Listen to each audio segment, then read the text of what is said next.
Oke, halo Sobat Bintang, saya Valesca Suisa kembali menghibur Anda. Dan kali ini gue gak sendiri karena gue bersama teman-teman penulis, reporter, jurnalis dari tabloid Bintang Indonesia. Hai, aku mau perkenalkan ya, ini mereka semua adalah penulis-penulis handal. Kadang-kadang suka julid buat demi jualan. Dari senior, senior semua sih kita sebenarnya ya, rata-rata 20 tahun ke atas masa kerjanya. Dari yang paling senior, Bapak. Halo, saya Andang Jamari, biasa panggil EJ. Ya, lalu masnya? Saya Binsar. Ini dikenal banget loh oleh penyanyi-penyanyi papan atas Indonesia. Dia spesialis di bidangnya musik.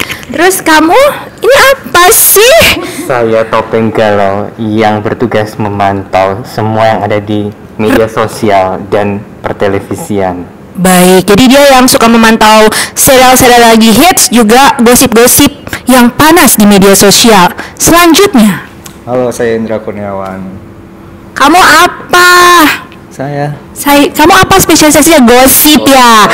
Dia dulu deket loh sama Luna Maya, terus karena terkait sebuah gosip akhirnya hubungannya pecah kandas, ya kan? Sampai sekarang kan? Iya, sampai sekarang kandas, gila loh. Oke. Bayan, ketemuan dong. Ketemuan dong, bikin janji Mbak Luna, Sama mantan dong. iya, Mbak Luncis kan lagi sendirian sekarang, kasihan. Kamu nggak menghibur sebagai dia aja curhatan, ya kan, WhatsApp. Oke, nggak usah kebanyakan, kita hari ini. WhatsApp enggak? Hah? SM. Oke, SMS. Belum nyaman. Di mesra sekarang kandas. Baik, tema kita adalah mau ngomongin pola kelakuan artis di balik layar maupun di balik tulisan yang netizen atau para pembaca dan pemirsa baca saat ini.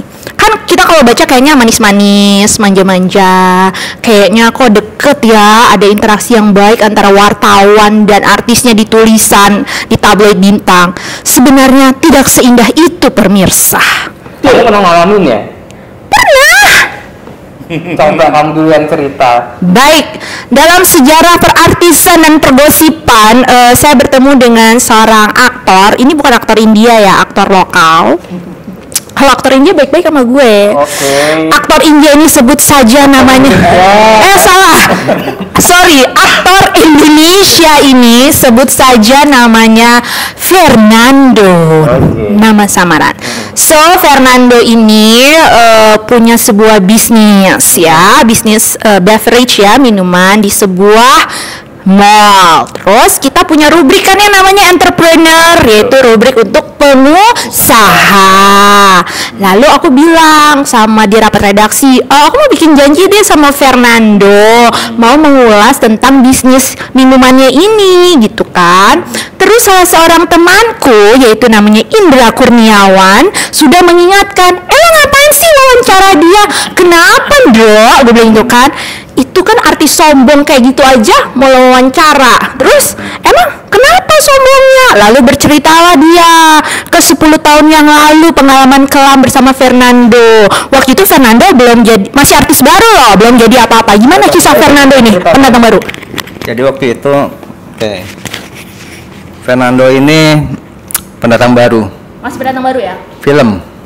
Nah, ganteng ya, ganteng. Oh, ganteng lah. Putih. Mana Mas EJ? Ya kalah lah, 11-12. Kan nulis sama gue. Putih ya, putih. Putih. Bule. Blasteran. Wow, oke. Sip. Punya adik. Nah, terus Jelas. oh iya, masih punya adik kan.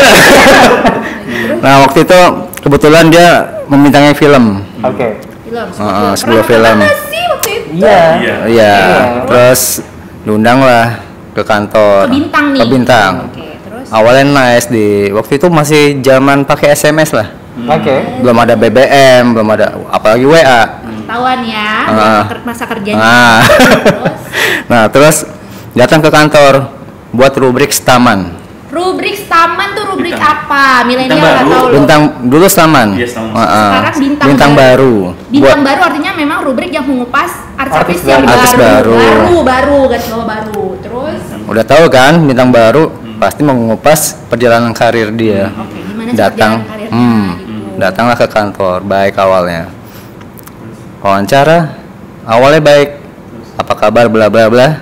Begitu ditanya, bisa ceritain perjalanan karirnya? Jawabannya apa? Apa? Lihat sendiri aja Mas di Google. Lihat sendiri aja Mas di Google. Lihat sendiri aja Mas di Google. Ditanya gimana sih perjalanan karir Kan kamu? sekarang kan internet udah ada di mana-mana lah. Itu tahun berapa sih? 2007. Ya sekitar segitulah, 2007-2008. Belum kayak sekarang dong internet. Belum lah. Tapi kan waktu itu juga udah ada, tapi nggak kan jawabannya nggak etis lah. Jadi itu sebagai tugas wartawan untuk memastikan bener nggak sih apa Konten asli. Iya. Kan dari sini kan. Akhirnya ya udah. Oh ya udah kalau gitu.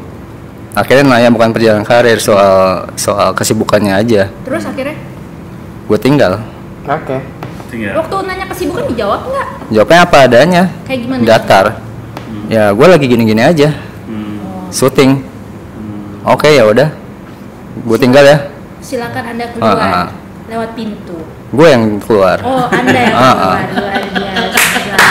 Terus gue langsung panggil ke fotografer. Tuh foto gitu. Foto sekali aja udah. Terus bye Anda, kandas. Baiklah. Ini sebenarnya Nah, lu yang sendiri sombong- gimana? Yang Iya. sombong aktornya apa kamu? Ya enggak lah. Oke, terus kan gue nggak percaya ya kalau Fernando itu sombong. Gue tetap bikin janji dong sama Fernando. Datanglah aku ke mall itu. Kita udah WhatsApp kalau gue zamannya ya. Maaf. WhatsApp 10 tahun kemudian. Iya, 10 tahun, 10 tahun kemudian WhatsApp. 10 tahun kemudian. Iya, 10 tahun dari dia bintang baru nih. Sombong. Masih, makanya nggak naik-naik segitu-segitu aja. Iya, kadernya segitu aja. Oke, terus di bisnisnya ini kan ada kayak kafenya kecil ya. So namanya rubrik entrepreneur, pengusaha, berarti kita membahas tentang bagaimana sih seorang pengusaha mendirikan usahanya, step-step apa yang dilakukan. Kalau bisa memang untuk mendirikan sebuah usaha modalnya berapa sih yang dibutuhkan? Itu sebenarnya pertanyaan-pertanyaan Standar ya. standar. Oke. Oke, terus kalau misalnya jual gelas tuh bisa berapa sih per hari gitu kan? Harganya berapa sih jualannya sehingga nutup cost nggak atau gimana? Itu rubrik entrepreneur. Terus ketika saya bertanya, di sini per gelasnya, range-nya, harganya dari berapa sampai berapa? Jawabannya adalah emang nggak bisa lihat ya, di situ kan ada di menunya harganya berapa. Karena saya kesel, saya jawab, saya udah lihat, tapi saya perlu jawaban dari Anda. Satu, kedua, ini gimana sih kalau untuk memulai ini perlu modal berapa untuk para pembaca tahu untuk memulai sebuah usaha minuman, bisnis, range modalnya berapa sih yang diperlukan gitu. Jawabannya adalah nggak perlu modal kok, punyanya berapa, tergantung punyanya apa bisa bikin apa. Oke, bagus. Mas, di mana-mana yang namanya usaha tetap butuh modal. Jadi MC aja butuh modal, beli baju, belum touch make up. Ini kan Emang siapa yang bayar make upnya? Iya kan? Nah, ketiga pertanyaan lagi. Terus operasionalnya seperti apa ya kan, sistem kerjanya, kemudian mulai buka dan sebagainya. Terus emang Mbak nggak pernah nyoba di sini ya minum kopi, belum lihat-lihat dari tadi? Saya jawab, enggak Mas, saya biasanya tuh ngopinya tuh di Starbucks di Kuningan karena kantor saya depannya Starbucks gitu, seperti itu. Nah ya, kan 2 tahun setelah kejadian kamu, aku 2 tahun kemudian kamu juga, oh my god, Fernando. Di 12 tahun sombong ya. 12 tahun sombong. Oke, gimana? sebenarnya yang di pertemuan gue yang pertama sama dia orangnya nice, dia orangnya oke-oke aja. Bahkan gue sempat bilang ke 2 orang ini, enggak kok, sama gue nice aja gitu.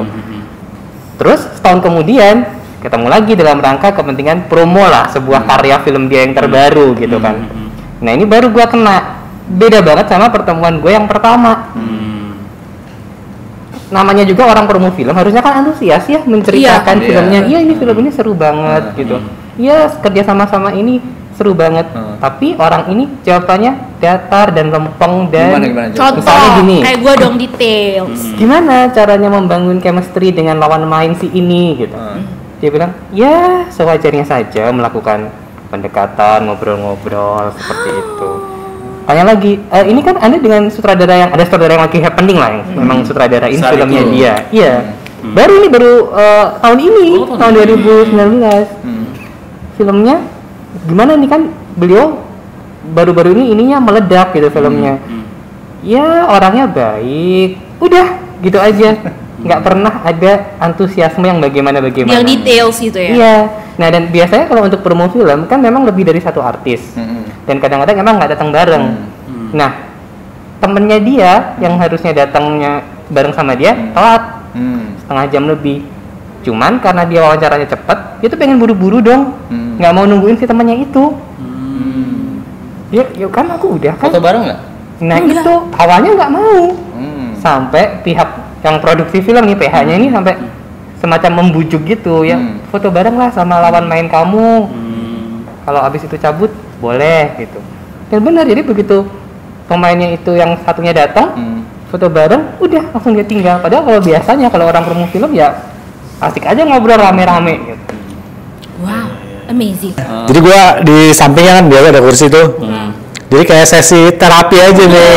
Jadi gua kayak psikiaternya gitu ya. Terus ini yang di terapi. Ya gitu kan gimana ya, nggak enak kan, awkward gitu kan. Lu mau nanya juga, ini orang kenapa, apa sakit? Oh iya. Dia mau jadi universitas sombong. Apa kecapean gitu kan? Dulu sih mikirnya masih positif aja. Oh dia capek kali ini, mungkin iya soalnya banyak, promonya banyak gitu. Mungkin ya cuman hari itu aja kali ya. Di beberapa waktu kemudian gua kontak lagi nih. Kebetulan kita kan punya apa namanya bintang berkilau ya. Jadi tiap tahun tuh kita ngumpulin artis-artis yang tahun itu memang karirnya tuh oke gitu. Edisi khusus. Wawancara lagi, janjian lagi. Kali ini di mall. Dia lagi ada showcase gitu di mall. Oke, gue dateng. Gue tunggu. Di mana? Oke nih masih apa namanya? Masih perform katanya.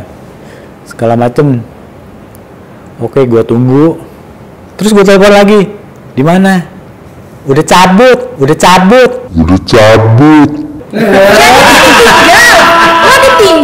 Jadi ditinggal om. Berapa jam?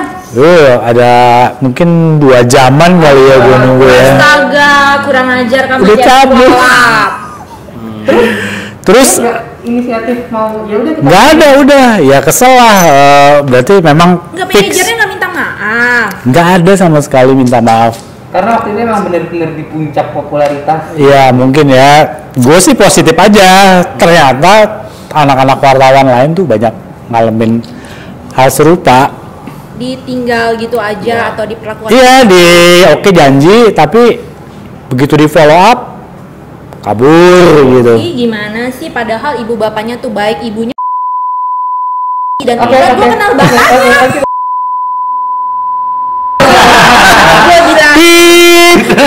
Tapi people change kata orang ya. Oke, people change setelah dapat kasus maksudnya. Enggak, ini sebelum kasus. Jadi Tahu tuh tatoan kan? Dia nggak tahu ya. Mungkin apa dia dikelilingi sama orang-orang yang mungkin nggak banget ya. Terakhir gue dengar tuh dia ganti manajemen segala macem. Terus ini bertahun-tahun kemudian dia tuh datang lagi ke kantor. Dia datang ke kantor ya. Ini ya. Kantor lama dulu juga. Kantor tabloid bintang kan. Iya. Terus ini orang jadi lebih ramah gitu. Lebih enak diajak ngobrol, sikapnya juga, attitude-nya juga lebih oke gitu. Bahkan sempat minta, Mas dengerin yuk katanya, dengerin albumnya.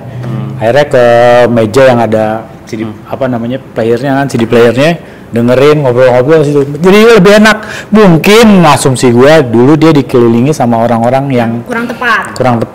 Terus dia tobat kali lebih banyak ke gitu kali ya. Ya itu dipotong aja ya, dipotong. Gitu. Tapi sekarang udah baik. Sekarang sih oke kayaknya. Kalau dengar cerita anak-anak yang lain sih udah nggak sombong dulu lah, sesengak dulu lah. Lagunya yang satu itu meledak banget. Iya. Tapi setelah itu emang nggak ada lagunya yang meledak. I'm so sorry. Meledak sih ada, tapi kecil kali ya ledakannya ya. Nggak meledak pulang. Iya. Itu meledak banget gitu. Tut, ya gitu nadanya. Oke. Selanjutnya kita tanya pengalaman dari yang paling senior. Ini pasti kalau paling senior harus paling sensasional dong. Baik. Sama tadi pas di rapat. Artis tahun 60-an ya? Oh enggak, justru ini komedian. Oke. Pulso ya, namanya Pulso ya. Pulgoso. Jadi pas di rapat kita bintang berkilau, lalu anak-anak pada nggak mau ngambil. Mas susah mas gitu. Betul saya bikin rapat waktu itu. Pada nggak mau, ya saya ambil wawancara si Pulgoso itu dengan PD-nya saya. PD-nya menjadi pahlawan. Jujur belum pernah wawancara dia, tapi pede aja saya hubungi manajernya. Wah sibuk jadwal padat. Tapi saya nggak mau nyerah. Langsung ke lokasi syuting di sebuah TV swasta. Nyapa dia, terus dia oke, dia saya kasih tahu bahwa dia masuk ke bintang berkilau. Oke, terima kasih. Oh yaudah.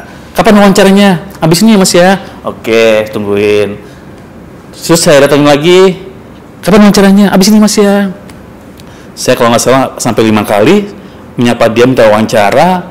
Setelah itu tiba-tiba apa yang dilakukan dia? Dia buka celana. Celana panjang. Saya langsung shock. Hah? Celana panjang. Kalau cewek sih oke. Cowok.